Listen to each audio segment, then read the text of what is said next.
尊敬的面粉们好，今天你们赚钱了吗？我觉得各位在熊市不炒币的情况下，应该是要有一些实体的收入、稳定的收入，比如上班之类的收入啊。你说现在这全球加息割韭菜的情况下，人们的生活成本只会越来越高，不单单是中国其实全球的华人应该是全球人中下阶层的人，尤其是中下阶层的人以后的生活会越来越艰难，因为加息嘛，所以呢，房贷、车贷、消费贷、商业贷的压力都会增加，做生意的人的资金成本压力增加了以后，也会变得变相的提高他们的利润把东西卖得越来越贵。那在这种情况下其实中国更不好过。因为中国现在的流动性早就被共产党抽干了，现在又遇到全球加息，奇怪的是，中共却反其道而行之，为啥呢？它不但不加息，反而降息。原因是因为中国已经没有流动性了，你如果再加息去抽流动性社会就崩溃了。所以呢，中国要减息。但是呢，中国减息降准释放的流动性是定向的，这些钱呢只会流向那些权贵或者关系户，这些钱跟老百姓没啥关系。而且中国还有外汇管制，所以呢他才敢降息。我们今天还是来讲一讲民生环境，然后在节目的后半段继续来讲行情分析那在节目开始之前呢，请检查一下你们是否打开了屏幕下方的点赞、订阅、小铃铛，否则呢，错过了面具人的财经讯息、政治风险预警，而导致你没赚到钱，或者是被政府的恶性政策割了韭菜了，可不能怪我以后呢，我会在每期节目中间随机说一个数字，你们听到了以后，在留言区回复这个数字，包括你的狐狸钱包地址，也有可能是我忘了说数字那就是没数字。我会从答对的人当中抽取一名，直接给你转账奖钱、奖美金那顺便把今天的这个节目转发分享到3个平台以上，截图发送到我的邮箱，就可以参与抽取这个月的 NFT 大奖了。好，来讲正题第一件事儿，马上国庆了，对吧？大家都很期盼能放一个长假，不过呢，各位大陆朋友，国庆的长假没有了，取消了，开心不？大家看图上面写的是多所高校缩短国庆假期，说的意思就是呢，把国庆的假期从1号到7号的放假日期缩短到了1号到3号，只放3天这一下搞得很多人非常的愤怒觉得好好的国庆长假我能放松几天呢？一下子呢把这个假给缩短了。不过呢，我党很聪明也知道取消国庆假期老百姓会愤怒，然后呢，现在文宣口都说了，哎呀，国庆假期是取消了，但是呢，我们可以给你调休呀你不用说放1个礼拜假以后，接下来的下1个礼拜的礼拜6、礼拜天这个假期给调休了嘛，等于说你的假期长假还是在的，只不过把这个放假的日期给调整了一下。而且呢，我们还给你延长寒假，寒假给你们提前到元旦放了。但是面具人我就想说了元旦不也是法定假日吗？别急，取消法定假日还不算啥咱们继续看图现在国家又吹风2取消1增加，说的呢就是要取消双休日，改成1个月连续上3个礼拜的班然后呢再放5天的假。让我算一算账24得8，每周双休嘛，24得8。然后呢，你这个假一缩短，等于说是连着上3个礼拜的班，然后只给放5天假那这个假期等于还是少了嘛。然后呢，人还要连续工作3个礼拜呀，这种工作强度我不敢想象反正面具人我这人懒得很，你让我连着上3个礼拜是3个礼拜的班这个工作效率绝对是杠杠的，但是我的身体不一定能吃得消然后呢，这个2取消，还有就是以后的什么法定节假日元旦呀、5一国庆都只放1天，最多放3天。然后呢，不可能3天都没有了，只放1天然后呢，把这些多出来的假啊，缩短的假，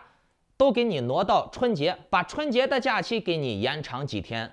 啊？因为什么国庆长假呀、五一放假呀，哎，你放什么长假呀？回家太麻烦了，你干脆就别回家了啊！你看国家帮你算了一笔账，放7天假，你回家还要用掉个2天，哎，来来回回太折腾了，算了，别折腾了。为你好，你先别放假了啊，赶紧回去努力工作吧，都老老实实的回工厂干活上班啊，1年只回1次家就行了，努力工作赚大钱啊，是赚钱是好事儿，不过呢，各位观众，更刺激的还在接下来的嘞，哎，你们赚的钱马上就不是钱了，大家来听这个新闻啊。近日，雄安新区改革发展局联合中国人民银行、雄安新区营业管理部、雄安区块链实验室、工商银行河北雄安分行，将数字人民币智能合约应用于财政支付领域，成功的发放了首批租房补贴，金额高达458万元，涉及新区服务业准入的企业有85家。该笔业务的成功落地，实现了数字人民币在全省财政补贴资金支付领域的新突破。哎，那这是什么意思呢？说的就是把你的数字人民币直接定向作为什么啊，住房补贴呀，乱七八糟的费用。什么交房租的钱，或者是公积金的钱、养老金的钱、医保的钱，这些钱是分门别类的啊。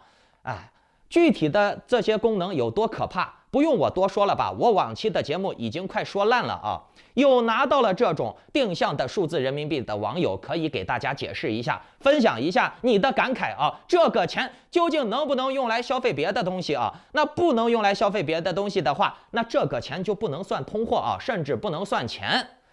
而且呢，现在也有很多单位啊，开始发放数字人民币的工资了啊。哎，其实我告诉你们啊，这个数字人民币的分门别类的可怕之处是在于，你挣的收入的占比是可以被调控的。比如说，党如果需要刺激房价的话，刺激房租的话，它就可以把你每个月的房租占比的金额提高，你这个钱只能用来交房租。如果说他想促使你买车或者交邮费、交医保、社保比例的调高的话，哎，那他只需要把分门别类的金额给你定死，你这个钱只能用来干这个事儿啊，只能用来交社保呀、交房租呀，别的就不能干，只能用来党强制你用的地方，你不用就是垃圾，不用就要作废。哎，你们小粉红也别反驳我啥啊！你说面具人，你不能说这数字人民币不好呀，你要支持共产党呀，你要爱国呀，数字人民币是对老百姓的大利好，对老百姓解决民生困难的好东西。对，你要是觉得数字人民币好，那你就去用呀，快点把你的存款、你的家产全部换成数字人民币，报效祖国呀。然后呢，就积极的响应国家取消双休、取消节假日，没日没夜的往死的干活工作，为党奉献劳动力呀，为党报效呀。你自己都不把钱换成数字人民币，你还好意思扯什么爱国呀？国家现在让你取消双休了，你还不赶紧回去工作干活，还在这看你妈了个逼我的视频呢？OK， 赶紧去把你的钱换成数字人民币呀，赶紧回去上班，对吧？你去换数字人民币是你的自由，那我们把我们的钱换成 USDT， 换成美金也是我们的自由，对吧？好，我们来说一下行情啊。目前币圈的热度下降的确实有点非常快啊，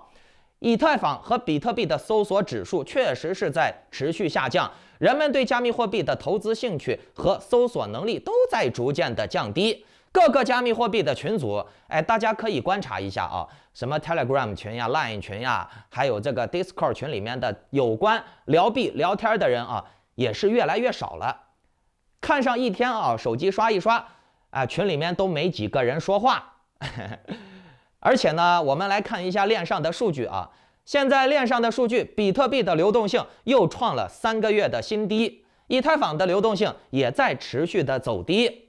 不过，值得关注的是，交易所的存量以太坊也在逐渐降低。哎，这是一个稍微好一点的信号。以太坊目前站稳了$1300的话，它只要稳的时间越长，那么大家对合并后市的不确定性的恐慌也就会逐渐降低。而 POS 的质押率也在逐渐上升。目前以太坊官方还没开始大力的推广 POS 的质押玩法，包括什么提现呀、商业模式呀、奖励呀，都还没有具体的推广啊。倒也不是说官方不想推广啊，我认为官方目前还是想筛选掉垃圾人，淘汰一些信念不坚定的人啊，筛选那种真正能干活的，或者是有信仰、能奉献的真韭菜。至于那些什么做短线的、投机的、薅羊毛的这些人，当然，以太坊要把这些人杀掉了以后，再考虑拉盘。值得观察的是，距离下一次加息啊，还有2个月的时间。以太坊项目方如果说想要炒作割韭菜，他毕竟嘛搞了个合并这么大的事儿，和那些交易所勾兑了这么久，把大部分的算力都攥在了手里啊，投资了这么大的成本。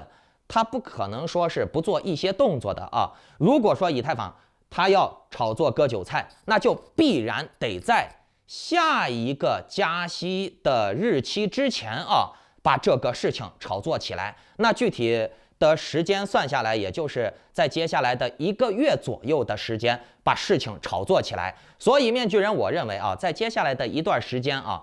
具体的时间倒是说不准啊，快了可能是半个月以内，慢了呢也就1个月左右就会有大动静。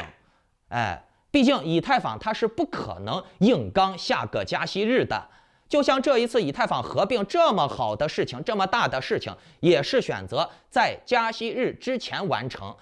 那更别说下一次他想什么拉盘呀干啥的，他更不可能是硬刚加息日了。所以呢，就是在接下来的半个月左右吧，就会有一些动静。那至于具体的时机，我们还需要等待啊。